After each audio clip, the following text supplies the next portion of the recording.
Had Uber, had Lyft stuck with the multiplier. We tried this out in California for a year. Drivers were happy. Riders were not complaining. Supply and demand. Busy Saturday night, nightclubs end at 2 a.m. Yeah, you're asking 3x, 4x, 5x the price, just as the same as Coachella. Paying 5x, people were willing to go from one side of town to the other side of town for $350, $400 and share that between 6 people. That's supply and demand, my friends, right? Money buys you access. So here's their excuse why they got rid of it.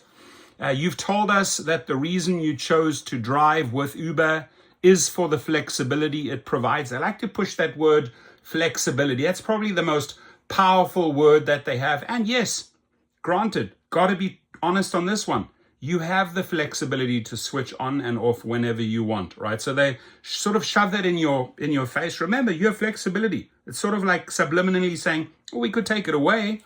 You decide when and where and how long you drive so that the work fits into your life, not the other way around. The flexibility forms the foundation of our platform. However, we know that your business and ours depends on riders taking trips. And here it comes. So here they're sort of like getting your attention. Hey, we're giving you flexibility. We're giving you flexibility. But guess what? Our business, your business, depends on riders taking trips. And this is the part where they're not being truthful, because the riders were still taking trips. They understood in California, there is a thing such as a multiplier. If I am traveling peak time, I got to pay more, right? Just like they have the surges peak time and they collect all the money. So to comply with the laws at the time, they set up the multiplier. The multiplier was the closest, ask any California driver, was the closest you ever got to be a true independent contractor. Why? Because you were setting the rate. You had a 1x base rate suggested by the company, let's say $5. And you could say, hey, I'm doing it for 5x. So you want to take it for $25 or 2x for $10 or 4x for $20? It's up to you, rider, supply and demand. And very often you had to adjust, right? Let's say you're trying at 5 and you're seeing nobody's biting. You drop it down to 3. And there's other people willing to do it for 2.5. Boom, the riders were jumping on the 2.5. A year ago, now this is going back, right? This is more than a year ago. Many years ago, we rolled out features like fare multipliers, the ability to set your own price, and removed rider upfront pricing.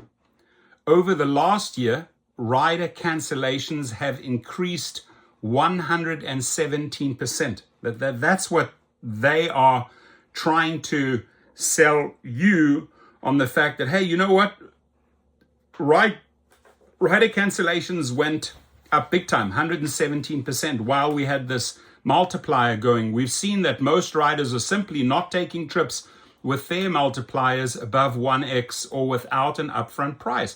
Now, you fully could go in there and say, hey, peak time, I'm driving for 1x.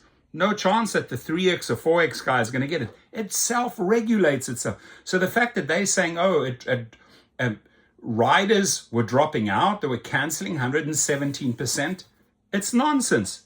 The show went on.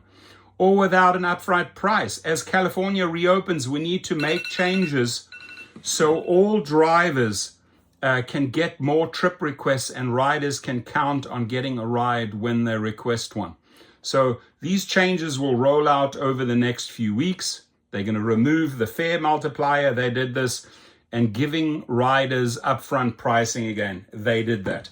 So the law, which they circumvented, just like they're doing in Colorado, said to them in California, this is the way it's going to be. And the answer, the solution was the multiplier. The multiplier was a beautiful thing. It allowed drivers to step into their self-worth. They yanked it away. They came up with excuses. So once again, if you look at something like this, right? Hey, we're going to bait you, come to the multiplier, and then we're going to switch you. We're going to take it away again, right? We gave you the multiplier. We are removing the multiplier. We gave the we took away the riders upfront pricing, and we're giving riders upfront pricing again. See the complete switch. They baited them, the riders and the drivers. They switched them. This is the pattern of Uber and Lyft. Bait and switch, bait and switch, bait and switch, bait and switch. Go out there, buy an EV, spend a lot of money, because we'll pay you 50 cents or $1 or maybe $1.50 more per trip. And then you go out there, you spend this big money, 30, 45 grand. You have an EV, you bought a Tesla 3, only to find out a year later, just like the Multiplier, hey, you know what? We're taking it away. So they baited you into the campaign. They switched you. They're masters at this game with the referrals. Hey, sign up as a newbie. We have this bonus or the guarantee, do all of this work, and we'll pay you this good amount of money, 2 grand, 3 grand. They baited you. You drove like a madman for those 2, 3, 4 weeks. You reached those goals. They had an excuse not to pay you out. You see the pattern, my friends? So just a little bit of history here. This is how the Multiplier ended. This was their excuse to end the Multiplier and just temporarily comply with the law. Who's the company? Uber, of course. Your comments.